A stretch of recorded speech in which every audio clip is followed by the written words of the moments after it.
तो चलिए प्यारे बच्चों, इस लाइव सेशन को स्टार्ट करते हैं। और आज का ये लाइव क्लास आप लोगों के लिए बहुत ज़्यादा खास होने वाला है, क्योंकि आज के इस वीडियो में हम सिर्फ अंग्रेजी पढ़ने वाले नहीं, लिखना भी सिखाएंगे।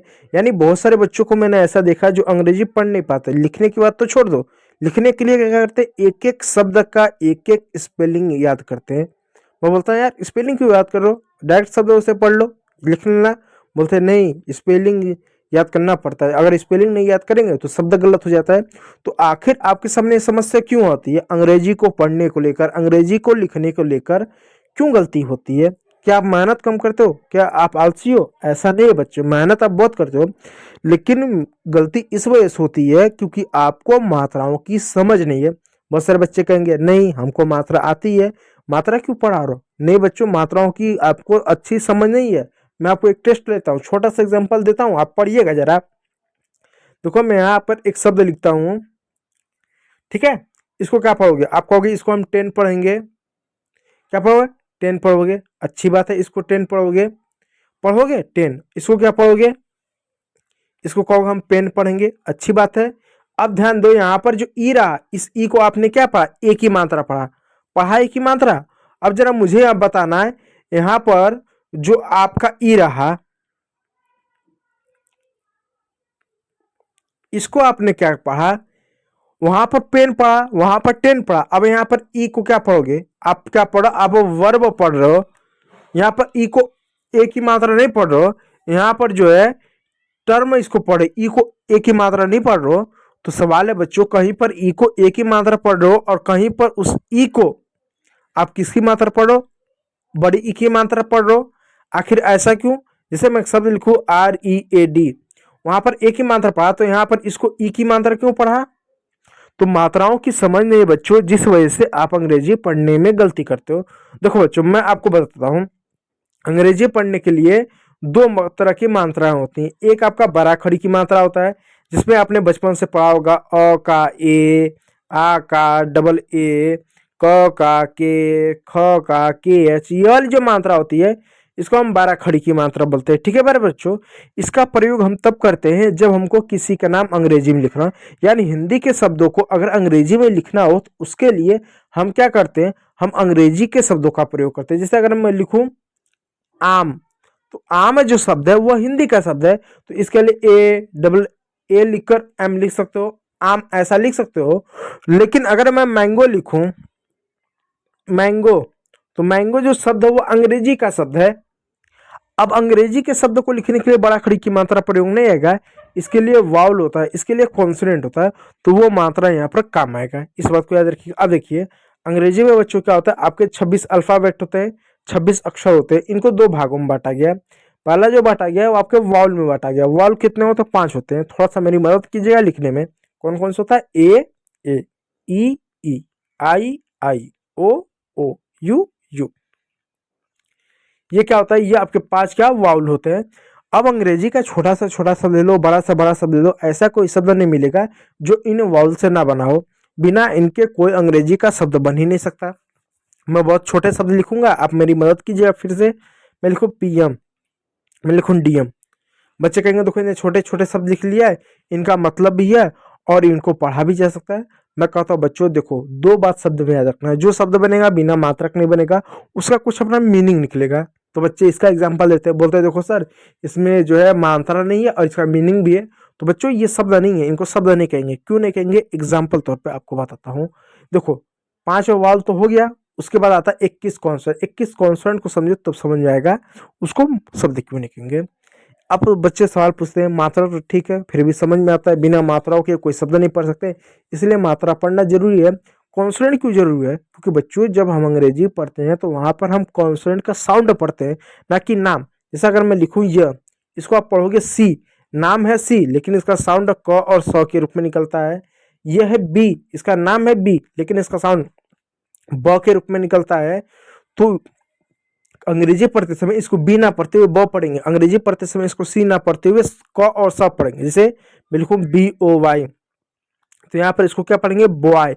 बी को बी ना पढ़ते हुए आपने ब पढ़ा, बॉय। अगर मैं लिखूं CAR, तो CAR को सी को यहाँ सी ना पढ़ते हुए क पढ़ा, आर को आर ना पढ़ते हुए र पढ़ा, तो आपने पढ़ा कार। यानी अंग्रेजी पढ़ते समय कॉन्सोनेंट का साउंड पढ़ते हैं, ना कि नाम। अब मान लो मैं ये शब्द वही लिखता हूँ पुराना वाला पीएम, अब पी का साउंड क्या होगा, पी का साउंड प होता है, एम का साउंड क्या होता है, म होता है। इसको प में पढ़ा जाना चाहिए, लेकिन पढ़ते हो पीएम, यानी उस साउंड का नाम नहीं पढ़ते हुए उसका सिर्फ नाम पढ़ते हैं, यानी उसका साउंड नहीं पढ़ रहे हो अक्षर को, उसका नाम पढ़ रहे हो। पढ़ कहाँ रहे हो, वो तो नाम बता रहे हो। इसलिए देखो कभी भी पीएम हो गया, सीएम हो गया, डीएम हो गया, एमपी हो गया, जब भी लिख रहा था डॉट करके लिख रहा है, P dot M, C dot M, D dot M dot P, ऐसा लिखा था है। तब हम जाकर वहां पर सिर्फ उसका लेटर का नाम पढ़ते हैं, ना कि साउंड पढ़ते हैं। ठीक है, इस बात को याद रखिएगा। तो चलिए क्लास को स्टार्ट करते हैं। और एक बात बताता हूँ, अंग्रेजी में जो मात्रा होता है वो सिंगल के साथ साथ पेयर भी होता है। जैसे ए, ई, आई, ओ, यू, ये जो 5 मात्रा है ये सिंगल मात्रा है। अगर मैंने लिखा कार, अगर मैंने लिखा डेट, तो कार पे देखो एक सिंगल मात्रा आया, और डेट पे एक एक करके 2 सिंगल मात्रा आया, 2 मात्रा है सिंगल। लेकिन कुछ ऐसे भी शब्द होते हैं जहां पर आपको सिंगल मात्रा नहीं बल्कि मात्राओं का पेयर देखने को मिलेगा। जैसे मैं लिखूं रीड, मैं लिखूं चेयर। अब देखो जब मैंने लिखा रीड, क्या लिखा, मैंने लिखा रीड। अब देखो तो रीड में यहाँ पर ई है, क्या, यहाँ पर देखो ई है, यानी ई और ए मिलकर एक मात्रा का पेयर बना रहे हैं। यहाँ आप देखो ए आई, यानी ए और आई मिलकर 2 मात्रा का पेयर बना रहे हैं। तो मात्रा सिंगल भी होता है, पेयर भी होता है। ठीक है, तो मात्रा सिंगल और पेयर के साथ बनता है, इस बात को याद रखिएगा। तो यहाँ पर सिंगल मात्रा भी आएगा, पेयर भी आएगा। चलो स्टार्ट करता हूँ, देखो ठीक, इस बात को याद रखिएगा। दूसरी बात याद रखिएगा, जो ए, ई, आई, ओ, यू होते हैं, इनके सिंगल उच्चारण नहीं होते, उनके कई सारे उच्चारण होते हैं। जैसे ई हो गया तो इसको ए की भी मात्रा पढ़ेंगे, ई की भी मात्रा पढ़ेंगे, ई की भी मात्रा पढ़ देंगे कहीं पर, और कहीं पर इसको अ के रूप में भी पढ़ देंगे।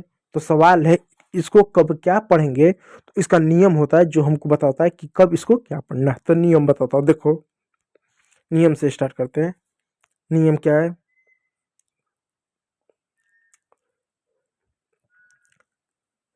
जब 2 या 3 कॉन्सोनेंट के बीच में ई आता है तो ई का उच्चारण ए की मात्रा के रूप में करते हैं। यानी जब 2 या 3 कॉन्सोनेंट के बीच में ई आता है तो ई का उच्चारण किस रूप में करते हैं, ए की मात्रा के रूप में। जैसे मैं शब्द लिखता हूँ टी ई एन, सबसे पहले पूछो टी क्या कॉन्सोनेंट है, जवाब आएगा हाँ। क्या एन कॉन्सोनेंट, जवाब आएगा हाँ। अब यानी 2 कॉन्सोनेंट बीच में ई आया तो उच्चारण होगा ए की मात्रा के रूप में। टी का टॉ लिख दो, ई का ए की मात्रा लिख दो, सिंगल डंडा होता है, एन का साउंड लिखो, हो गया। अब इसको पढ़ो, हो गया 10। उसी प्रकार एक और शब्द है पी ई एन, क्या पी का कॉन्सोनेंट है, जवाब आएगा हाँ। क्या एन का कॉन्सोनेंट है, जवाब आएगा हाँ। तो पी का पॉ साउंड लिखो, एन का नो साउंड लिखो, 2 कॉन्सोनेंट बीच में ई आया तो एक ही मात्रा लगा दो, हो गया पेन। तो गेट, जेट, बेट, नेट, पेट, सेट, वेट और 10, ये जो शब्द हो गए इन सभी शब्दों में एक का उच्चारण किया। आप कहोगे बीच में शब्द छोड़ क्यों रहे हो, उसको बताता हूँ। अभी मैंने क्या कहा कि जो वाउल होता है वो सिंगल के साथ साथ पेयर में भी आता है।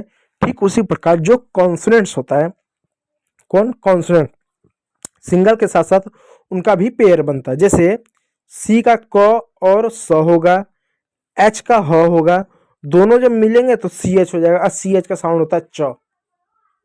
इसको कॉन्सोनेंट ऑफ पेयर बोलता है। ऐसा उनका पेयर होता है कि 2 कॉन्सोनेंट मिलकर एक साउंड बनाता है। ठीक उसी प्रकार के एच मिलकर ख बनता है, इस तरीके से उनका अपना साउंड निकलता है। तो देखो यहाँ पर जो शब्द है एस के ई टी सी एच, ये शब्द है, तो 2 कॉन्सोनेंट मिलकर साउंड बनाते हैं, 3 कॉन्सोनेंट मिलकर भी साउंड बनाते हैं। जैसे सी डबल एच, ये छ होता है आपका, तो 3 कॉन्सोनेंट का भी पेयर होता है, 2 कॉन्सोनेंट का भी पेयर होता है, इस बात को याद रखिएगा। तो चलिए मैं बताता हूँ कैसे क्या होगा। ठीक है, चलिए बताता हूँ। अब देखो यहाँ पर देखिएगा एस के ई टी सी एच। अब देखो शुरुआत में 2 क्या है, 2 कॉन्सोनेंट है, क्या पेयर है, नहीं पेयर नहीं है। ठीक है, याद करना पड़ेगा पेयर कौन सा कौन नहीं है, वीडियो मैंने बनाया है उसको देख लीजिएगा। तो अब 2 कॉन्सोनेंट है, उनके बीच में कोई मात्रा नहीं है। जब मात्रा नहीं होता 2 कॉन्सोनेंट बीच में तो पहले वाले को आधा लिखते हैं, तो आधा स लिख दो, पूरा क लिख दो, हो गया।